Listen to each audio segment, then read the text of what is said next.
is it important that schools or districts or higher education facilities use quality principles?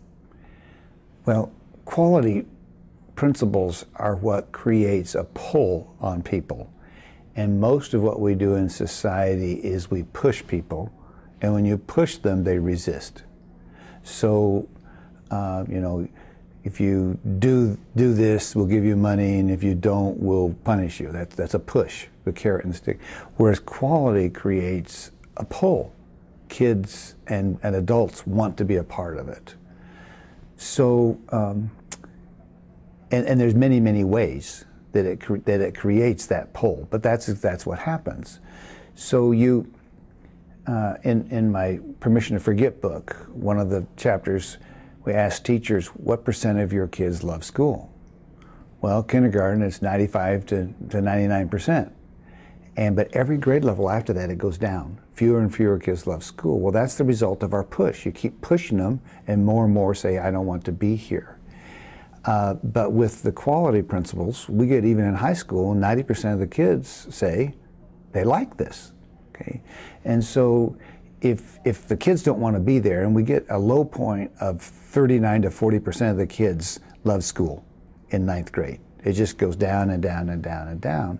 So it's really hard to get the quality you want if they don't want to be there. So much of what quality does is build on their intrinsic motivation they were born with, not to motivate them, but to maintain what they came with, what they were born with. And it's a pull. That's what it is.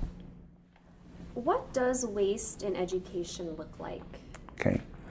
Well, first of all, let's understand, when you use the term waste, it sounds harsh. Okay. But only creation is perfect. Everything, that's the only place that we find no waste. So everything that humans create, there's waste. So we don't want to be defensive about it. There's always waste. And in education, we waste money, we waste time, and we waste student potential. So what I just spoke about the loss of enthusiasm, is a waste of student potential. Okay? Teachers don't have control over the waste of money. So they don't really do much for that waste. A little bit, but not much. But what is the biggest issue for teachers is time. And from surveys from over 3,000 teachers, they say that 1/3 of their time is spent teaching kids content they should already know. So that's 60 days of every school year is really a waste. And it's not the teacher's fault. When you say to teachers in an interview, why do you want to be a teacher? They never say, well, I want to help kids cram and get good grades and then forget. That's not what teachers say. And yet, when they're hired, that's the system. The system is built on learn this information for the test, and then you don't need it anymore. And it starts in grade 1 with spelling. Kids know in about a month of 1st grade, I don't need those words anymore. And then it turns into chapter tests and finals and other kinds of things. I had an email come to me of a valedictorian speech. And the girl said, you know, I'm up here as a valedictorian, and you think I'm the smartest kid in the high school, but you're wrong. What I am is the very best one at playing the game. I know how to cram, I know how to answer it on the exam, and then I dump it out of my brain so that I have room for the next test to cram for that. I said, I'm the very best at playing the game, I'm not the smartest one here. And so what an aspect of quality that I teach is a way to eliminate that permission to forget. It's impossible. You set it up so that they can't. And we can, that's what, when quality looks at the system, you say, well, we inherited a system that gave kids permission to forget. What kind of system could we set up so that it would be impossible to cram? You just really have to learn the content, and we can do that. What are some tools or techniques that educators can use to reduce waste? Okay, so let's look at the wasting of time and student potential together. If you say to a kid who's on an athletic team, how's it going? They'll give you 2 answers. They'll tell you how they're doing, they'll tell you how the team's doing. If you say to a kid in school, how's it going? They only give you 1 answer, how they're doing. because schools don't have teams traditionally. I'd say 99.9% of the schools in the United States, there's no team. Okay? So one of the ways that we reduce that loss of student enthusiasm and that waste of time is we add up the total for the whole class weekly. So let's say that it's in mathematics, and the teacher in grade 7 has 50 concepts for the kids to learn for the year. What they're quizzed on, and their weekly quiz, which is common, is not that chapter, but it's 7 questions at random from the whole year, and then it's 2 6th grade questions, and it's 1 5th grade question. So they don't have permission to forget the prior grades. And the kids track how they're doing. I mean, that would be pretty common. But the unusual part, and the part that answers your question, is we have the total correct for the whole class. And they love it. It's like a scoreboard. They can see that they're doing better. And then when they do better than they've ever done before, it's an all-time best. And we keep trying to get all-time best, all-time best, all-time best. Then there's an annual goal. But the annual goal doesn't come from a number that floats out of the air. The annual number is beating the best, have the best week this teacher's ever had. So they know the best week from the prior years. And the teacher says, okay, this is what it is. If you can beat the prior years, that's what that is. So let's say that in a class of 25 kids with 10 questions a week, perfect would be 250. Well, we've not had perfects. Okay.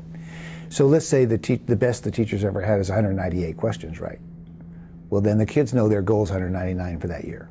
They want to beat the prior years, and that creates a lot of they can't forget. So we're working on that, and we're working on student engagement, both at the same time.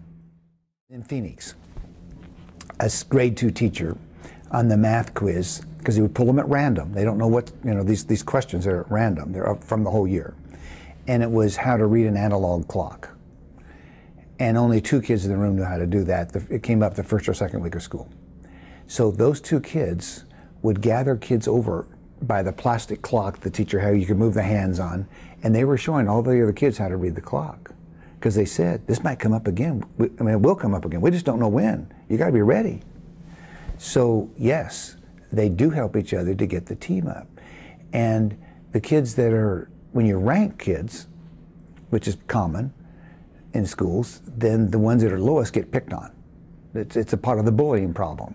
And we say to kids, don't bully. Well, if the teacher ranks the kids, they're going to bully, okay?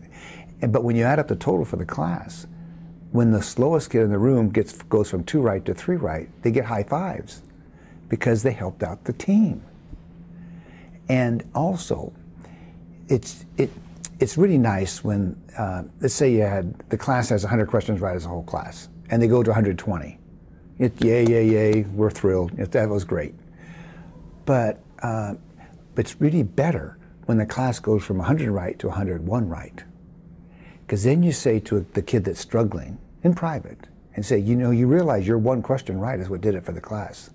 If it hadn't been for you, the team wouldn't have had their all-time best. You realize that your 1 did it. You put us over the top. Congratulations, thank you. And then we also, when a kid has their personal all-time best, or the class has an all-time best, we write that information on a shape. My favorite is a school that Eric Carle's Very Hungry Caterpillar. I don't know if you know that book or not, but it's a caterpillar with eating all kinds of stuff. Okay, so they put a caterpillar drawing on the hallway, and then they had these colored circles, all different colors of construction paper. And every time a kid had an all-time best, or the class, they wrote it on a circle, and they went up and down and around like a caterpillar would, all around the hall, all around every time. And so the kids feel wonderful. I started off first grade reading 10 words a minute, and then I got to 12. I have an all-time best, and I put up there. And then the next week when I was checked, I got to 14 words in a minute. So another all-time best, and put it up there. And so we celebrate when kids improve. It's not a number out of the air. Now, let me contrast that with society. I worked with a New Mexico Navajo school, and in the high school, 10% of the kids were meeting state standards. and 3 years later they got up to 40-some%. You'd think they'd get a lot of credit. They didn't get credit because the Department of Ed in Santa Fe and the Department of Ed in Washington, D.C. give these quotas under No Child Left Behind. And if you don't meet your quota, then you're a failure. It doesn't matter if you improve. You see the difference between, and so one reason so many kids are discouraged is there's this, you got to meet these numbers. And if you don't, then they just give up. But when they can get credit for improvement, adults and kids keep going because it's very encouraging and we don't waste so much potential or time. What do you think motivates students? Success. They're the same as adults. When we see evidence of doing better, we're motivated. So then let's just understand, it's not that it motivates them, it keeps the motivation they were born with. So we have to think in psychology, kids were born with all the motivation they need for life. And they come to kindergarten, almost every kindergartner still has all that motivation. So our job in schools is not to motivate them. Our job is to maintain the motivation they were born with. Or, if they've lost their motivation, to say, I'm not going to motivate you, but I'm going to listen to what's going on so I can restore you to where you were born. And that's a different look at motivation than just trying to pump them up. No, I want to restore the love of science you were born with. What can we do? And if I do something that diminishes that love of science that you were born with, then I have ways of listening to the kids on a regular basis, so I don't do that anymore. What sort of experience or training do teachers need to be effective 21st century educators?